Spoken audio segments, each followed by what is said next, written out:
क्योंकि हमने घास खाई थी और एटम बम बनाया था, तो क्या पता हम घास खाएं तो वैक्सीन भी बना ले भाई। ये शॉपिंग बेचारे ने जल्दी जल्दी में कर दी है, पूरे कपड़े ले नहीं पाया। ये मुझे कोई यूथिया ही लगता है। वैसे 25 लाख रुपीस जो है वो इनके पेट में चले गए थे।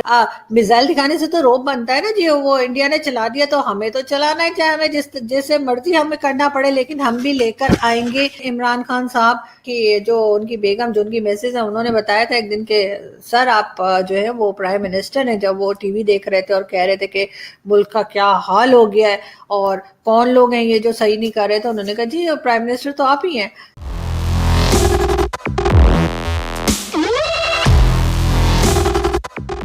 जय हिंद दोस्तों, मेरा भारत महान न्यूज़ चैनल में आपका स्वागत है। पाकिस्तान में ऐसे कम ही जर्नलिस्ट हैं जो कि सच बोलते हैं। उनमें से एक है आरज़ू काज़मी जी। वो सच का साथ देती है और सच बोलने से पीछे नहीं हटती। जो गलत हो रहा है पाकिस्तान में, उसके खिलाफ वो हमेशा अपनी आवाज़ उठाती है और हमेशा सच का साथ देती है। आज के वीडियो में देखेंगे कि आरज़ू काज़मी जी ने कौन सी इंटरेस्टिंग बातें बताई। वीडियो अगर अच्छा लगे तो लाइक और शेयर करें और चैनल को सब्सक्राइब करना मत भूलिएगा। जय हिंद, जय भारत। पाकिस्तान में भी जो कोरोना वायरस है वो बहुत ज्यादा फैला हुआ है, लेकिन वैक्सीन बनाने की कोई बात नहीं हो रही और अभी तक किसी ने ये नहीं कहा कि हम घास खाएंगे लेकिन वैक्सीन बनाएंगे। क्योंकि हमने घास खाई थी और एटम बम बनाया था, तो क्या पता हम घास खाएं तो वैक्सीन भी बना ले भाई। कुछ भी हो सकता है, हम लोग इतने भी कोई बेकार फारी किस्म के लोग नहीं है, हमें बहुत टैलेंटेड लोग रखते हैं यहाँ पे।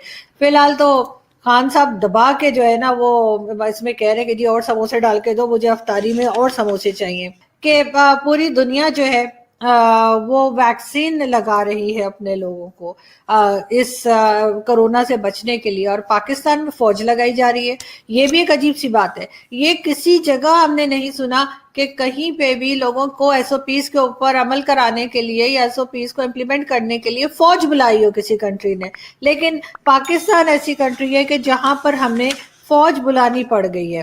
एक यूथिया की तस्वीर मैंने देखी और मेरा ख्याल है उस बेचारे ने जल्दी जल्दी में इतनी शॉपिंग की थी तो वो कंप्लीट कर नहीं पाया। तो उसको ये बताना है कि अभी टाइम है तो आप पूरी शॉपिंग कर लो। तो उसकी तस्वीर मैं आपको दिखाती हूँ जो उसने जल्दी में उस बेचारे ने ईद की शॉपिंग की है। ये देखिए, अब ये शॉपिंग बेचारे ने जल्दी जल्दी में कर दी है, तो इसलिए जाहिर है कि वो पूरे पूरे कपड़े ले नहीं पाया।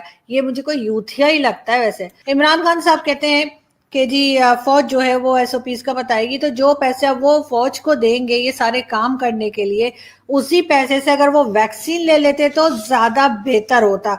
ये एक आर्मी के रिटायर्ड जनरल है और लास्ट टाइम जब कोरोना वायरस फैला था तो इनको ठेका दिया था उसके पेशेंट्स के ऊपर काम करने के लिए, और इन्होंने जो है पर पेशेंट 25 लाख जो है उसका बजट बनाया था। यानी एक पेशेंट जिसको अटेंड किया जा रहा था कोरोना वायरस के, उसके ऊपर 25 लाख रुपए यानी 25 लाख रुपीस जो है वो इनके पेट में चले गए थे। वैसे लोग यही कह रहे हैं पता नहीं इनके पेट पे ऐसे राउंड भी बना दिए गए, शायद इनके पेट में ही ना चले गए हो।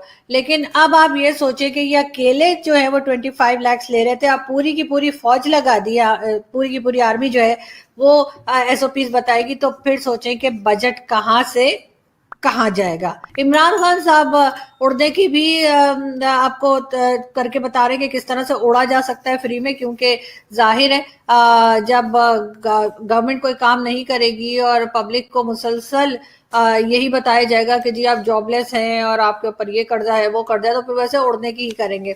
पाकिस्तानी मीडिया पे कितनी पाबंदी है सभी जानते हैं। पाकिस्तान में जर्नलिस्ट को उठाया जाता है, गोलियां मारी जाती हैं, और उसके बाद जिस तरह से टीवी चैनल्स और सबको रोका जाता है कवरेज से, अपनी मर्जी की कवरेज कराना, अपनी मर्जी की न्यूज लेकर आना। इलेक्ट्रॉनिक मीडिया जो पाकिस्तान का है वो बहुत पिट चुका है एक तरह से, लोग उसको अब ज्यादा भरोसा नहीं कर रहे, क्योंकि जो गवर्नमेंट भी आती है वो यही करती है कि जी हमारी मर्जी की न्यूज है और हमारी मर्जी की न्यूज के बगैर कुछ ना आए। तो एक चीज और मैं इमरान खान साहब की आपको बताऊं, वो कहा करते थे कि जब वो प्राइम मिनिस्टर बनेंगे तो उनकी बहुत ही सादा सी जिंदगी होगी और वो साइकिल के ऊपर अपने ऑफिस जाएंगे और साइकिल पे ही वो ऑफिस से घर आएंगे। तो मैं इमरान खान साहब की एक साइकिल आपको दिखाती हूँ, ये देखिए। ये है वो साइकिल जिसके ऊपर खान साहब ऑफिस जाते हैं और जिसके ऊपर बैठ के साइकिल के ऊपर वो ऑफिस से घर वापस जाते हैं। तो इससे तो पता लग ही गया कि कितनी सादगी के साथ खान साहब रह रहे हैं। एक चीज और, जब पब्लिक ये पूछे खान साहब कि जी कोरोना के लिए आपने क्या किया था, वैक्सीन मांगे, तो आपको चाहिए कि आप उसको गौरी, शाहीन, गजनबी और दूसरे मिसाइल्स दिखा दें और कहें कि जी ये है, वैक्सीन तो नहीं है लेकिन ये गौरी, गजनबी और ये दूसरे मिसाइल्स मौजूद हैं, इसको इसको देख लें और इससे तबीयत ठीक कर लें। क्योंकि मिसाइल दिखाने से तो रोब बनता है ना जी, वो इंडिया ने चला दिया तो हमें तो चलाना है, चाहे हमें जैसे मर्जी हमें करना पड़े, लेकिन हम भी लेकर आएंगे क्योंकि भारत जो ले आया है। इमरान खान साहब की एक टाइगर फोर्स का भी बड़ा शोर था पहले जब वो आए थे कि जी मेरी टाइगर फोर्स आएगी तो ये कर देगी, मेरी टाइगर फोर्स आएगी तो वो कर देगी, लेकिन अब वो टाइगर फोर्स के चूहे जो है वो एक भी कोई नजर नहीं आ रहा है। लेकिन अब देखते हैं कि अब ये ना कह दें इमरान खान साहब कि जी मुझे तो टीवी देख के पता चला कि पाकिस्तान में कोरोना वायरस फैल गया है और उसकी एसओपीज को फॉलो कराने के लिए आर्मी लगा दी गई है, इसलिए कि उनको अक्सर किसी बात का पता ही नहीं होता, किसी न्यूज का पता ही नहीं होता, और फिर वो यही कहते हैं जी मुझे तो पता ही नहीं था, मुझे तो टीवी से पता लगा। आपको तो मालूम है ना कि उनको तो उनकी बेगम, जो उनकी मैसेज है, उन्होंने बताया था एक दिन के सर आप जो है वो प्राइम मिनिस्टर हैं, जब वो टीवी देख रहे थे और कह रहे थे कि मुल्क का क्या हाल हो गया है और कौन लोग हैं ये जो सही नहीं कर रहे, तो उन्होंने कहा जी प्राइम मिनिस्टर तो आप ही हैं।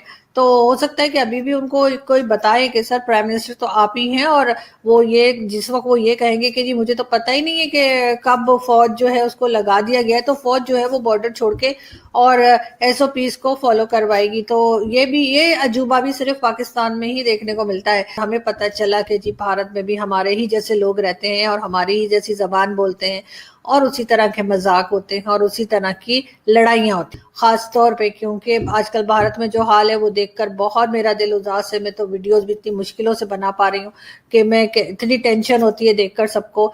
बस मेरी यही दुआ है कि आप सब लोग खैरियत से रहें, आप सब लोग खुश रहें और आपके घर वाले, आपके दोस्त, आपके सब जान पहचान वाले सबको ऊपर वाला जो है वो बचाए इस कोरोना वायरस से, और आप लोग जो है बिल्कुल सेहतमंद रहे और हंसते मुस्कुराते रहे। अपना बहुत ख्याल रखिएगा। Thank you.